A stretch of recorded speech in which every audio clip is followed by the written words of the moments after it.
Hello mga cool, nandito tayo mga cool. Mag-install tayo ng rapid relay. Yun yung sinasabi na pop-up cool. So bunalan na to cool. So dito tayo ngayon cool. So dito akit tayo mga cool. Yan. Sinotrack po to 371. So dito ang fuse nya. Dito po yung fuse na, yung 380, dito po yung fuse sa taas. So ngayon mag-install tayo. Una, mayroon man naman tong relay. So kailangan natin lagyan yung relay kasi papunta po itong relay natin sa horn. Yung kanyang original na relay pupunta po dito sa ating rapid relay. Yung kadalasan po na ginagamit namin dito ngayon ay yung Nai 3 Plus Pro Music. Ito ang ginagamit natin. So mag-install tayo no. So naka-install naman ako nito pero yung sa 380 sa 371 hindi ko pa sinubukan. Ngayon ko lang susubukan kung kayain natin. Ito po mga cool no, yung kulay ng ating horn yung sa original K11 tayo mga cool. Ito po yung kanyang kulay ano pagtakan dito, yung parang gray na may parang blue. Basta ganyan, green na may blue. Tapos yung rebate niya ay red.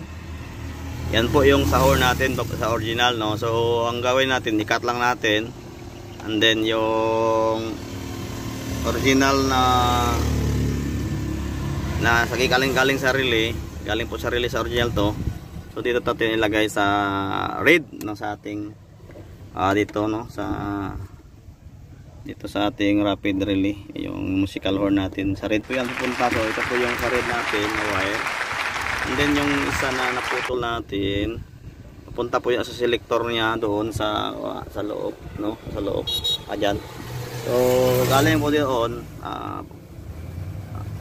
selector, magdaan muna dito sa ating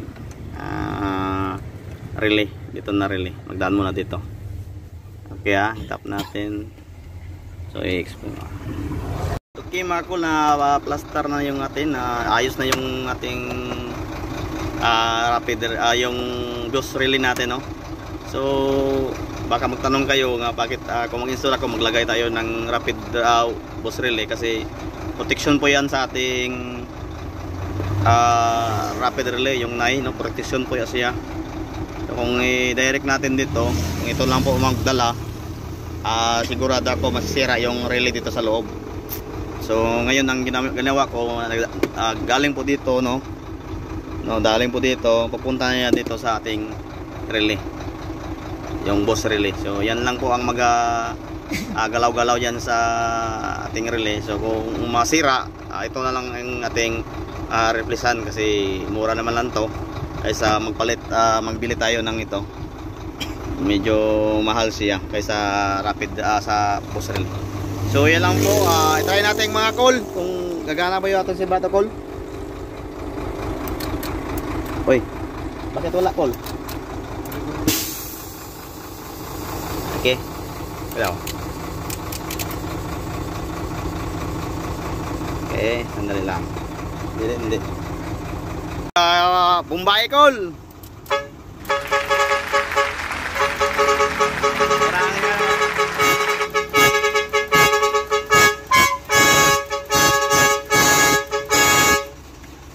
Okay. So maraming po salamat mga cool. Naran driver din mga kulo. Shout sa driver sa ka-helper Okay mga cool, pangalawa po natin na trabaho po, the same na procedure pa rin ang gagawin natin. So yung tatapos na natin ang trabaho, yun po yun sa kabila Ayan. Ito po yung driver, iba na yung driver Ayan at saka helper iba din So nga cool, continue po tayo kasi ngayong araw dalawa pa sila nagpa-install nito. So ganito na nga po na procedure. So dito to yung papunta na ng horn to, ito galing sa relay, papunta po yan sa ating dito na relay, boss relay no. So dito na lang tayo kukuha ng live natin, kasi ito yung wire na to, mayroon pong live dito. So diyan na lang tayo kukuha And then mayroon naman tayong fuse for the safety, no. Kailangan mga cool, dapat maglagay tayo talaga kung mag-isot tayo ng kahit ano o accessory sa ating sasakyan na may ilaw or may gaya nito na horn. Magmalagay talaga tayo ng sarili nating fuse para kung anong mangyari, yung fuse lang yung magbibigay maka-trip off, no.